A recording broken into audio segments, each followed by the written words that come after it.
उसी प्रकार ये हिरण्यकश्यप दिखाई पड़ रहा है। और कहने लगे ब्रह्मा जी, ओ तिष्ठ तिष्ठ भद्रम ते तपा सिद्धोऽपि कश्यपा अवरदो हम अनुप्राप्तम घृतमपि सतोवरा। हे कश्यप नंदन, हम तुम्हारी भक्ति से प्रसन्न हुए, हम तुम्हारी भक्ति से प्रसन्न हुए, जो तुम्हारी इच्छा हो मांग लो हमसे वरदान। तो हिरण्यकश्यप ने कहा, महाराज अगर आप मुझे वरदान देने के लिए कह रहे हो तो हम तुमसे ये वरदान मांग रहे, सुनिए, मना मत करना। अगर आप कह रहे हो कहा सुनिए।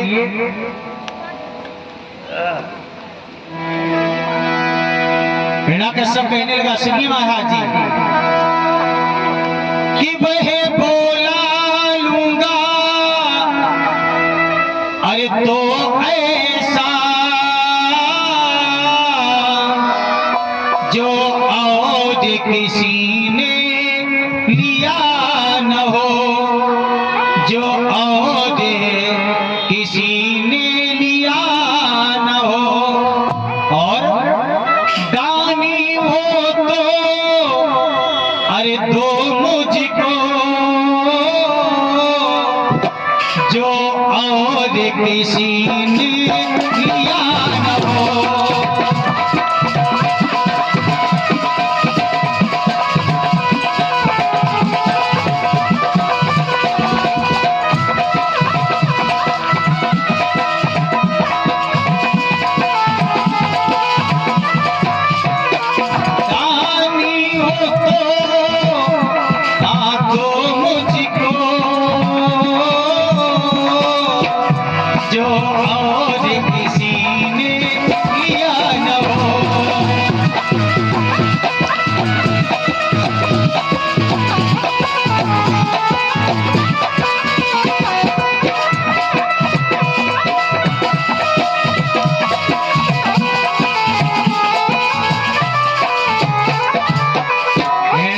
ने कहा, महाराज अगर आप हमसे कह रहे हो वरदान देने के लिए तो हमें केवल अजर अमर का दे दो वरदान।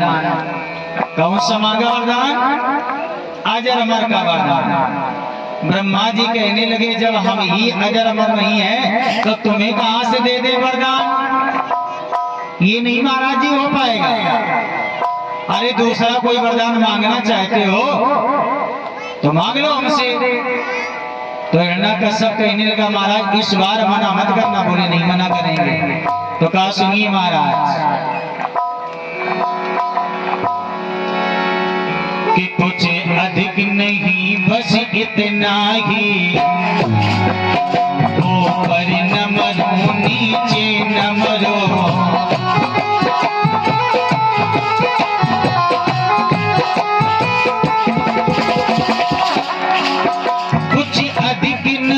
बस इतना ही, ऊपर न मरो नीचे न मरो, और ना घर में मरो ना बाहर मरो, ना या फिर कोई हथियार से।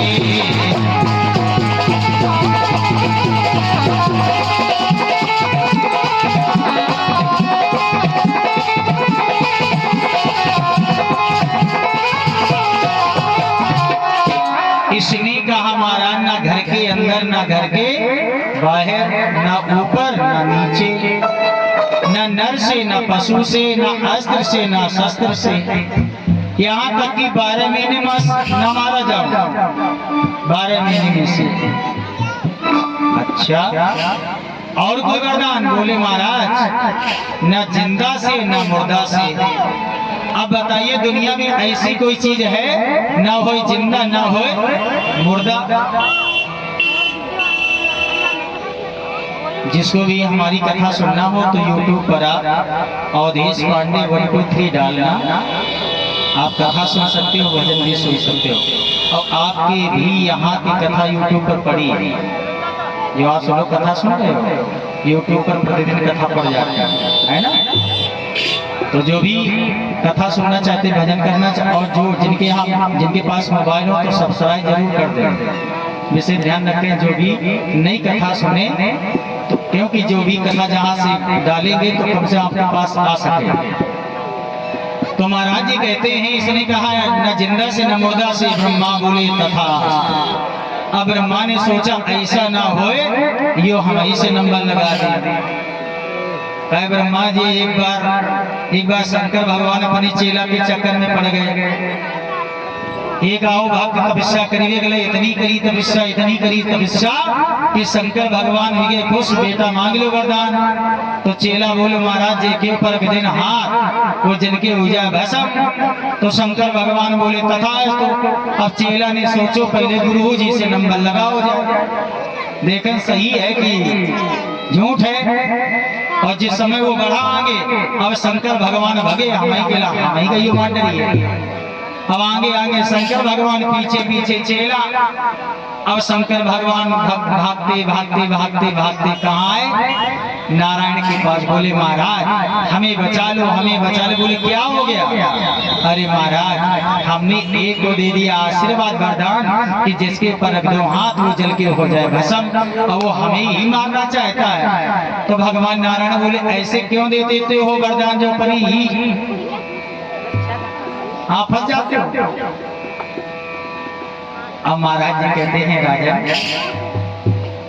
भगवान नारायण ने एक नारी का वो रूप बनाया और जहां से ये भागता हुआ चला जा रहा था आगे खड़े हो गए। हे भैया कहाँ जा रहे हो? जिस समय बड़ी नजर हो नारी तो बड़ी सुंदर, और सुरा का पान गई फिर सुंदरी। बोले कहीं नहीं शंकर को मारने जा रहे हैं, उसकी पार्वती छीन लेंगे।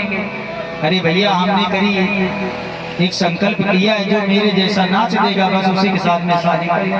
और जब पता नहीं कहाँ गई, लेकिन हमारे बराबर दुनिया में कोई नाच ही नहीं पाओ, और तबते लगा के अब तक मैं सीख घूम रही। तो बोले फिर लगाओ। हम नाचना चालू किया, कभी कमर पे हाथ, कभी इधर कमर पर हाथ, कभी कंधे के ऊपर, कभी ये कंधे के ऊपर, और इतना नृत्य किया भगवान नारायण ने नारी के रूप में, इतना नृत्य किया वो भी नृत्य कर रहा। और एक बार हाथ उठाया सर के ऊपर रखा, उसने रखा तो जल के हो गया भस्म। तब से पड़ा नाम भस्मासुर। अब शंकर भगवान कहा चले हम जान बची लाखों पाए, और तब तो भोले कैलाश को आए। और तब तक शंकर भगवान ने देखा कि एक चेला और तपस्या करने में लगा। तो शंकर भगवान बोले एक बार जैसे तैसे बच पाए, और तुम भी यहाँ तपस्या कर रहे हो, अरे हटो यहाँ से। तो चेला बोले महाराज हम तपस्या तो कर रहे हैं, और क्या कर रहे हैं? बोले मांगो जल्दी वरदान जो तुम्हारी इच्छा हो। तो चेला बोले महाराज जे की खोपड़ी के ऊपर बैठ जान कब उतरन। शंकर भगवान बोले तथा, और चेलन लगाई चलान सीधे खोपड़ी पर सवार। ऐसे भोले बाबा हैं, हाँ कोई अगर थोड़ी नहीं भक्ति करता कि कैलासी निवासी हो।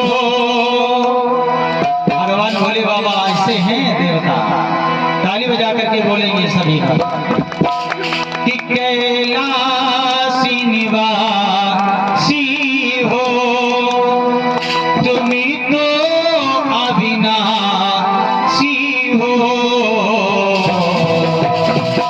मर घट पे देखे भी आप घट घट निवासी हो, मर घट पे देखे भी आप घट घट निवासी हो।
बोलिए शंकर भगवान की। कि मरे घट पे देखे भी आप घट घट के वासी हो, मरे घट पे देखे भी आप घट घट के वासी हो।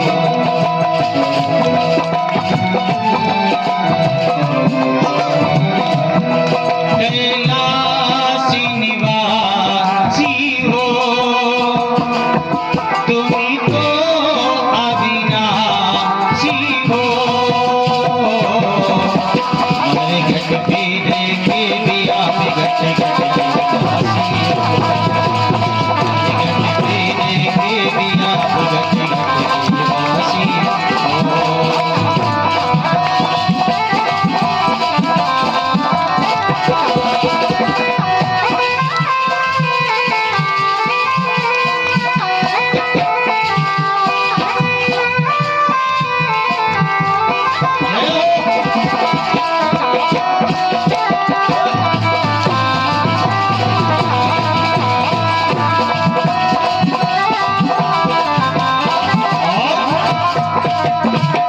जिसके तो करीब है बड़ा खुदनसीब है, मौत भी करे क्या उसका जो तेरे करीब है।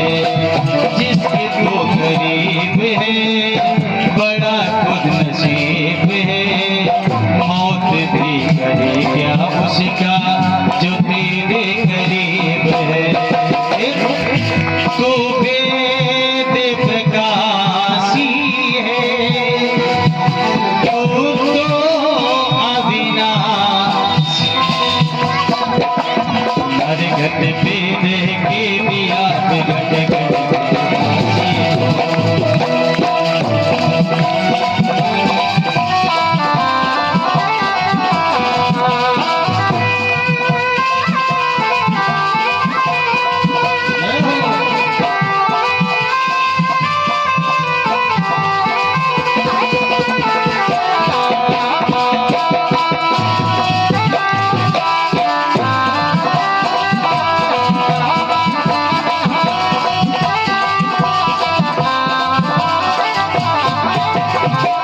बोली शंकर भगवान की। अब ये हिरण्याकश्यप वहां से चल करके आया अपनी नगरी और इसने घोषणा कर दी कि आज से मेरे राज्य में कोई हरि का नाम नहीं लेगा। जहां यज्ञ अनुष्ठान हो रहे हैं आज से सारे बंद करवा दिए जाए। जो मस्तक पर चंदन मंदन लगाए हैं उनकी गर्दनें अलग कर दी जाए। ये हिरण्याकश्यप का आदेश। जहां गौशालाएं हैं आग लगा दी जाए। अब बताइए ये हिरण्याकश्यप का आदेश हुआ तो इस जुल्म होने लगा हिरण्याकश्यप के राज्य में। स्थिति क्या है हिरण्याकश्यप के राज्य में कि गौशाला कहीं जल रही थी, देवालय कहीं टूटते थे, कि देवालय कहीं टूटते थे और पड़ती थी मारे ब्राह्मणों पर मुनियों के माथे फूटते थे।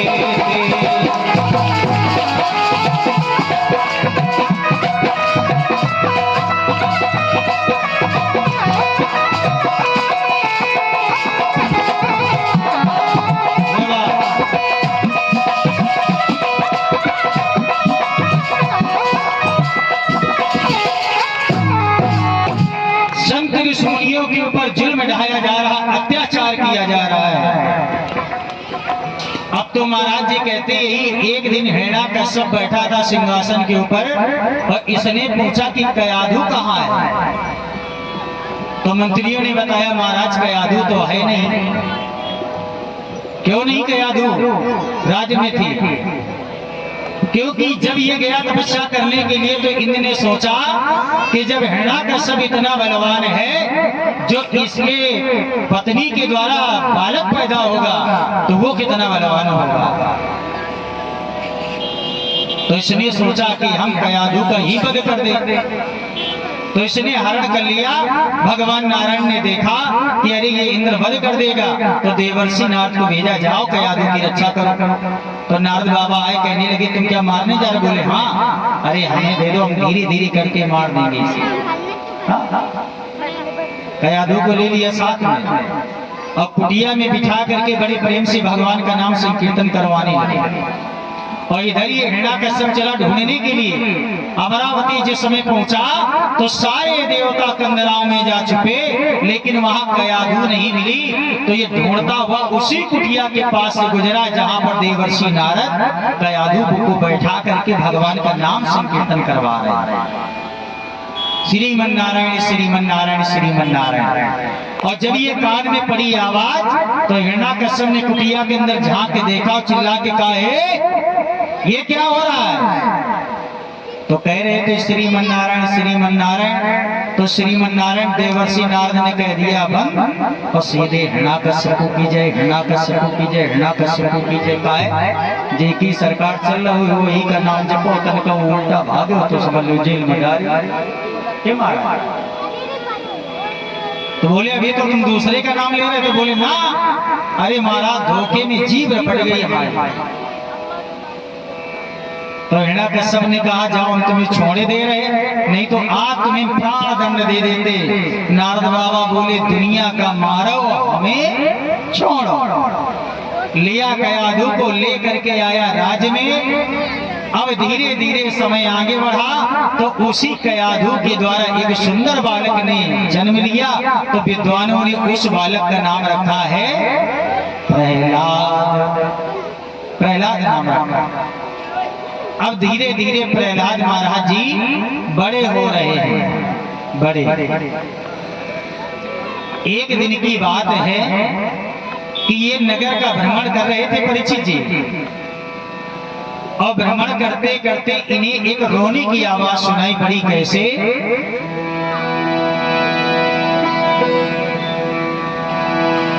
कि रहता था उस नगरी में एक गरीब कुम्हार, रोने की आवाज सुनी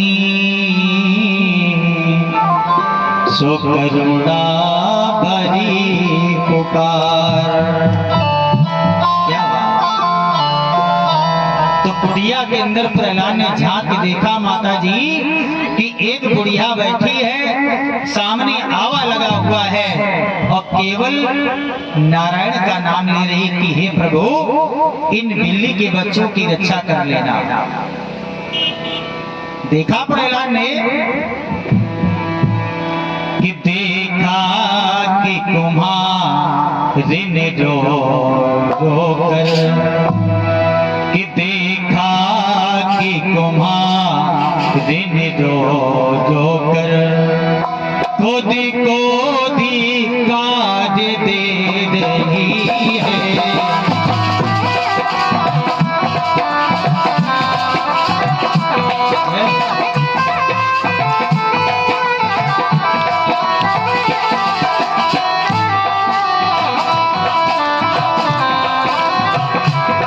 देखा कि कुम्हार ने रो रो कर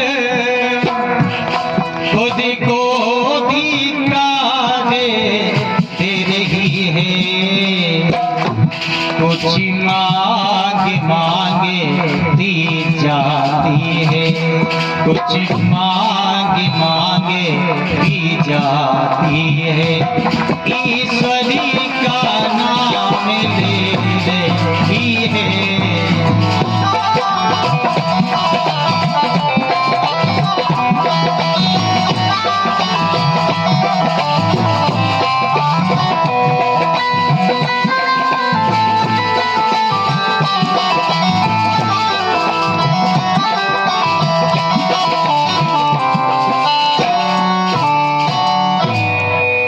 परमात्मा, हे विधाता, हे करुणा बल वाले दीन बंधु दीनानाथ, इन बिल्ली के बच्चों की रक्षा कर लेना। प्रहलाद कहने लगे, ए सुनरी बुढ़िया, अरे तू हमारे पिता की बैरी का नाम ले रही है, क्या हो गया? तो बुढ़िया ने कहा कि बेटा, जो तुम ये आवा देख रहे हो, जब मैं आवा लगा रही थी तो धोखे से बिल्ली के बच्चे दो इसके अंदर बंद हो गए। अगर परमात्मा की इच्छा हुई तो ये बिल्ली के बच्चे बच जाएंगे, अन्यथा दुनिया में कोई रक्षा करने वाला नहीं है। कि धोखे से बंदे हो गए हैं, आवे में बिल्ली के बच्चे, अब भगवान की इच्छा। जो भी जन प्रसाद देख रहे हो, 40,000 का नुकसान कर दे मोबाइल धोखे से हो, धोखे से बंदे हो गए हैं, आवे में बिल्ली के बच्चे, भगवान की इच्छा होगी तो बच जाएंगे बिल्ली के बच्चे। यदि परमात्मा की इच्छा हुई तो ये बिल्ली के बच्चे बच जाएंगे, अन्यथा दुनिया में कोई रक्षा करने वाला नहीं है। तो उसी समय प्रहलाद ने कहा, बुढ़िया जाओ और जा करके हमारे पिता से कह दो कि इन बिल्ली के बच्चों की रक्षा कर लो। तो बुढ़िया कहने लगी, सुन ले प्रहलाद, तुम्हारे पिता केवल इस राज्य के पिता हैं, लेकिन एक वो परमात्मा है जो हर कण-कण में बसा हुआ है। अरे बेटा, जब तुम्हारा जन्म नहीं हुआ था और जब तुम गर्भ के अंदर थे, न तुम्हें कोई जल पिलाने वाला था, न तुम्हें कोई भोजन देने वाला था, न तुम्हारी कोई सेवा करने वाला था। वही परमात्मा 9 महीने तक तुम्हारी सेवा करता रहा। लेकिन जब यही जीव इस संसार में आता है तो कह देता, हम तो तुम्हारे सहारे जी रहे हैं। याद रखना, मैं निवेदन करना चाहूंगा कि 9 महीने तक वो परमात्मा चुन चुन करके इस शरीर की रचना करता है।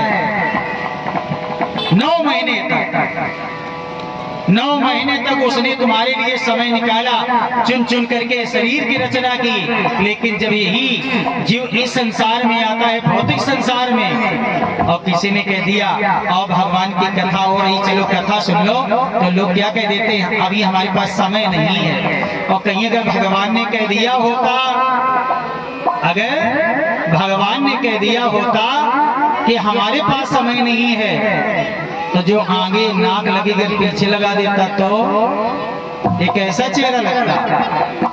परमात्मा ने तुम्हारे लिए 9 महीने तक समय निकाला, लेकिन जब उसकी कथा के सुनने का आया समय, सत्संग करने का समय आया, तो मुंह से आवाज क्या निकलती है कि हमारे पास समय नहीं है। और जब तुम्हारे पास समय नहीं तो अगले जन्म में होता क्या है, किसी की एक आंख फ्यूज हो जाती है, जन्म ही जाता, किसी का पैर टेढ़ा हो जाता है। क्यों? भगवान कहते तेरे पास समय नहीं था, तूने अपने पैरों का उपयोग नहीं किया सत्संग के लिए, तो जा इस जन्म में तो बैठा ही रहेगा सदैव।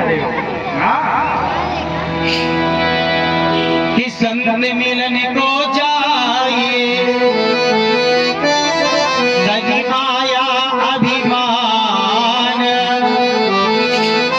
और जो जो पगे आगे बढ़े, कि कोटिनिया के समान। संत मिलन को जाइए, तज माया अभिमान, और जो जो पग आगे बढ़े, कोटिनिया का समान। करोड़ों यज्ञों के समान फल की प्राप्ति होती है। तो जहाँ पे भगवान की कथा हो रही है, सत्संग हो रहा है, तो जीवन में जितना समय मिल जाए, 7 दिन का समय, अगर 7 दिन नहीं निकाल पा रहे हो तो 3 दिन सही, 3 दिन नहीं है तो 1 दिन निकाल लो भगवान की कथा के लिए। अपने लिए, क्योंकि मरने के बाद जब पूछा जाएगा कि तुमने अपने लिए क्या किया, तो तुम्हारे पास क्या जवाब होगा कि हमने गाड़ी खरीदी 4 पहिया की फॉर्च्यूनर, लेके पहुंचो, गाड़ी तो यहीं पर रहेगी। तुमने क्या कमाया अपने लिए? बोले मकान बनवाया। तो मकान है कहाँ? मृत लोग में हो तो दूसरे लोग रह रहे, तुमने अपने लिए क्या किया? सज धज कर जिस दिन मौत की शहजादी आएगी, शहजादी आएगी, न सोना काम आएगा न चांदी आएगी। सज कर जिस दिन मौत की शहजादी आएगी, शहजादी आएगी, न सोना काम आएगा न चांदी आएगी।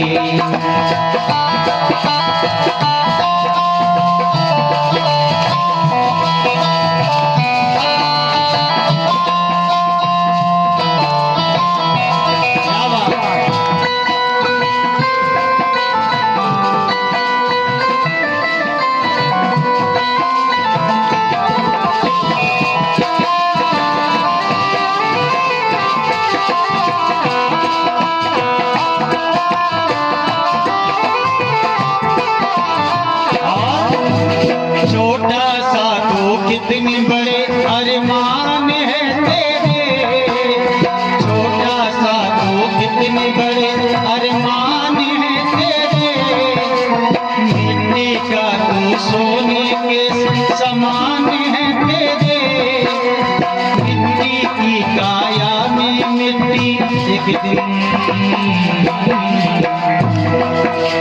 मिट्टी की काया में मिट्टी समाएगी, समाएगी, ना सोना मिटाएगा न चांदी आएगी।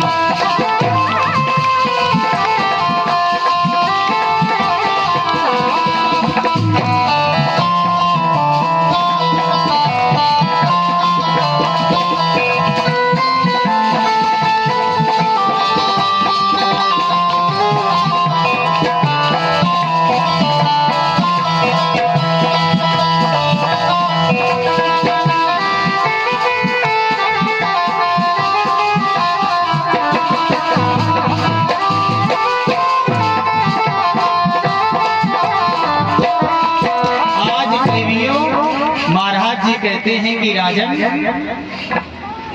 हुआ क्या कि यही जो कुम्हारी है कह रही है कि बेटा धोखे से बंद हो गए, तो कह दिया जाओ मेरे पिता के पास और जा करके कह दो कि इन बिल्ली के बच्चों की रक्षा कर लो।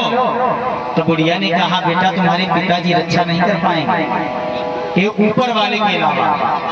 तो बुढ़िया ने जिस समय ये बात कही तो प्रहलाद कहने लगे, हे सुनिधि बुढ़िया, आज मैं भी प्रतिज्ञा करता हूँ यदि आगे से बिल्ली के बच्चे जीवित निकले तो शिष्य तेरा बन जाऊंगा, और आगे से बिल्ली के बच्चे मरे निकले तो सिर तेरा कटवाऊंगा, और जब तक हम यहाँ ना आए तब तक ये आवा खुलना नहीं चाहिए। ये कह के चले गए परीक्षित जी। अब बुढ़िया बैठी है आवा के सामने और हाथ जोड़ के कह रही कि हे परमात्मा, हे विधाता, हे करुणा भंडार दीन बंधु दीनानाथ, दीनों पे रक्षा करने वाले अखंड ब्रह्मांड जगन नियंता जगदाधार, तुमने हजारों भक्तों की रक्षा की है। गणिका गीत अजामिल, क्या इन बिल्ली के बच्चों की रक्षा नहीं कर सकते हो? अरे यहाँ तक कि तुमने द्रौपदी की भी रक्षा की, तुमने द्रौपदी की भी रक्षा की। कैसे? सभा बीच में खड़ी थी, कौन? द्रौपदी, और जिसके 5-5 पति बैठे थे सामने, जहां पर कृपाचार्य, गुरु द्रोणाचार्य, भीष्म पितामह, अनेक महारथी, लेकिन कोई कहने के लिए तैयार नहीं था कि दुशासन साड़ी को छोड़ दे, कोई कहने के लिए तैयार नहीं था। द्रौपदी ने चारों तरफ मुड़ मुड़ करके देखा लेकिन कोई कहने के लिए तैयार नहीं हुआ कि दुशासन साड़ी को छोड़ दे। कोई कहने के लिए तैयार नहीं हुआ। और याद रखना, जब तक ये जीव संसार वालों के सहारे रहता है तब तक परमात्मा रक्षा नहीं करता है। आज महाराज जी कहते हैं कि राजन, द्रौपदी ने चारों तरफ मुड़ मुड़ करके कहा, हे गुरु द्रोणाचार्य, हे कृपाचार्य, हे भीष्म पितामह, आज अपने अपने सर को नीचे झुकाए बैठे हो। अरे कह दो इस दुशासन से कि साड़ी को छोड़ दो, लेकिन फिर भी कोई कहने के लिए तैयार नहीं था। द्रौपदी ने चिल्ला करके कहा, हे धर्मायु दुष्टिर, अरे तुम्हारा सत्य कहाँ चला गया? अर्जुन, तुम्हारे धनुष बाण कहाँ चले गए? भीम, तुम्हारी गदा कहाँ चली गई? नकुल सहदेव, तुम्हारी तलवारें कहाँ चली गई? सभी लोग सर नीचे झुकाए बैठे हो। अरे एक बार कह दो दुशासन से साड़ी को छोड़ दो। अरे तुम तो सब लोग अपनी अपनी भुजाओं को ठोकते थे, आज तुम्हारा सभी का बल कहाँ चला गया? तो 10,000 हाथियों का बल रखने वाला दुशासन साड़ी को पकड़ के खींच रहे, हाथों में साड़ी को पकड़े। जब ही चारों तरफ देखा अबला ने, सारी आशाएं धोते गई। जब मुख से निकला हाँ ये शब्द, दांतों से सारी छूट गई। और जिस समय हाथों से साड़ी छूटी कि तत्काल फिर पकड़ ली साड़ी और दांतों में दबा ली। और कहाँ एक अबला नारी और कहाँ एक 10,000 हाथियों का बल रखने वाला दुशासन। फिर मारा तेजी से झटका तो हाय शब्द निकल गया। और जिस समय हाय शब्द निकला तो सोचा द्रौपदी ने कि हमें लगता है अब दुनिया में हमारी रक्षा करने के लिए कोई आने वाला नहीं है। तो किसकी याद आ गई? कन्हैया की। और द्रौपदी ने कन्हैया को अपना धर्म का भाई माना। और जब दुनिया के लोग साथ नहीं देते हैं तब परमात्मा के सहारे आखिरी में ये जब जीव हो जाता है तो परमात्मा कहता है कि एक बार मेरे लिए कदम बढ़ा के तो दे। अरे तुझे अपनी गोदी में ना उठा लूं तो मुझसे कहना। एक बार मेरे लिए अपमानित होके तो दे। अरे तुझे समाज बीच में सम्मान न करवा दूं तो मुझसे कहना। एक बार मेरे सामने दीपक जला के तो दे, तेरे जीवन में प्रकाश ना भर दूं तो मुझसे कहना। एक बार मेरा नाम लेके तो दे, संसार के लोग तेरा नाम ना लेने लगे तो मुझसे कहना। और एक बार मेरे लिए धन खर्चा करके तो दे, तेरे जीवन में कुबेर के भंडार ना भर दूं तो मुझसे कहना। ऐसा वो परमात्मा है। एक बार उसके लिए करके तो देखो कि बुलाऊं तो कैसे वो आते नहीं है। कमी है कि दिल से बुलाते नहीं है।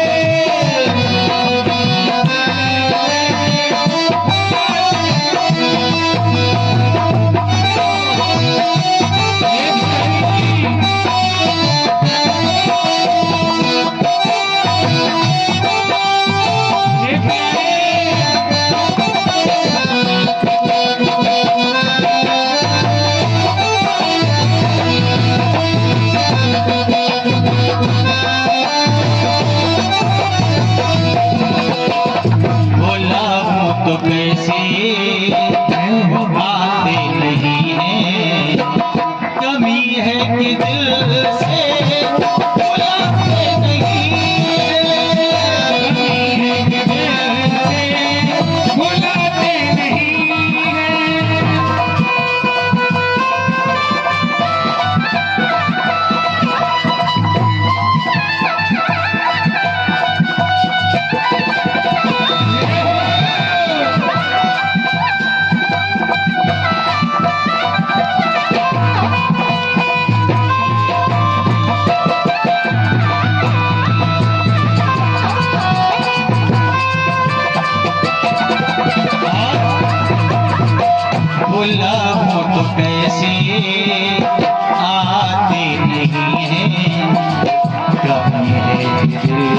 से बुलाते नहीं है,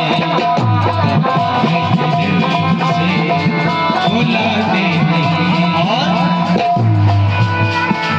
द्रौपदी की जैसे आंसू बहाते नहीं है, कमी है कि दिल से बुलाते नहीं है।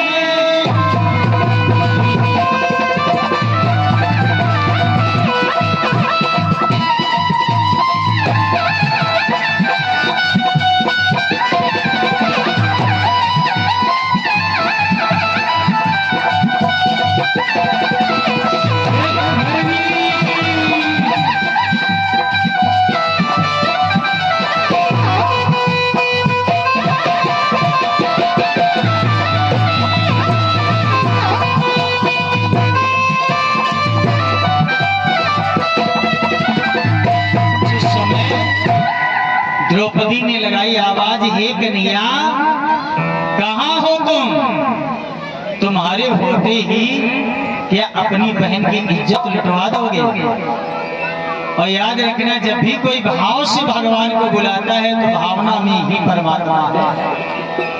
लगाई आवाज, और बहन को कब भाई की याद आती है? माताओं, जब मंडप के नीचे सारे भाई भात लेकर के आते हैं और जब एक बहन का भाई नहीं होता है और उसका मंडप सुनना रह जाता है तो कोठरी में जाकर के बैठ के फूट फूट करके रोने लगती है कि हे विधाता, हे परमात्मा, मेरे द्वारा ऐसे कौन से पाप हुए थे जो आज के दिन मेरा एक भाई नहीं है? अगर भाई होता तो मेरे लिए भी भात लेकर के आता, फूट करके कमरे में रोने लगती है कि हे विधाता, हे परमात्मा, क्या करें? अपने दिल की व्यथा वो किसी से नहीं बता सकती बहन। वही रो करके चिल्ला करके द्रौपदी ने लगाई कन्हैया की आवाज, हे कन्हैया, हमें लगता है तुम्हारे होते ही सभा बीच में ये दुशासन के द्वारा साड़ी खींची जाएगी। और कहा द्वारिकापुरी में बैठे थे भगवान श्याम सुंदर कन्हैया, रुक्मणी मैया 56 प्रकार का भोग बना करके लाई और कहा सरकार पा लो, लेकिन तब तक कान में आवाज पड़ी तो कन्हैया ने 56 प्रकार का भोजन छोड़ दिया। कहा रुक्मणी, अरे भोजन तो बाद में भी पा लेंगे, लेकिन कहीं अगर मेरी बहन की इज्जत लुट गई तो जिंदगी भर कहेगी कि मैंने एक धर्म का भाई माना, आज उसने भी हमें धोखा दे दिया, उसने भी हमें धोखा दे दिया। दौड़ करके आ गए सभा बीच में और कहने लगे कि बहन, अब तो चिंता मत कर, तेरा भाई आ गया है और दुशासन, जितनी तेरी ताकत हो लगा ले, जितनी तेरी ताकत हो लगा ले। अब कहा 10,000 हाथियों का बल रखने वाला दुशासन साड़ी को पकड़ के खींचा और वही 4 धागे आज हजारों धागे बन करके निकल रहे हैं। एक बार द्वारिकापुरी में 16,100 रानी पटरानी बैठी थी तो भगवान कन्हैया ने सोचा कि देखे कौन रानी हमसे अधिक प्रेम करती है। तो भगवान ने चक्र का आह्वान किया तो चक्र आया उंगली में और उंगली कट गई तो बड़ी तेजी से खून बहने लगा।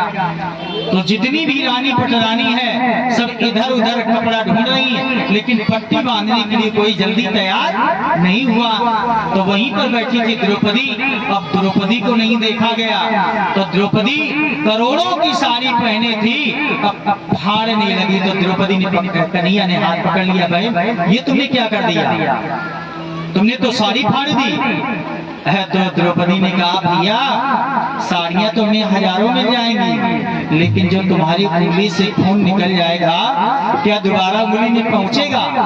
कभी नहीं कन्हैया पहुंचेगा। अब भैया हमने ये साड़ी कहाँ फाड़ी, इन धागों को स्वयं देखा नहीं गया, ये स्वयं तुम्हारी उंगली में बंधने लगे। ये साड़ी के धागे अभागे जो साड़ी छोड़ के भागे हैं।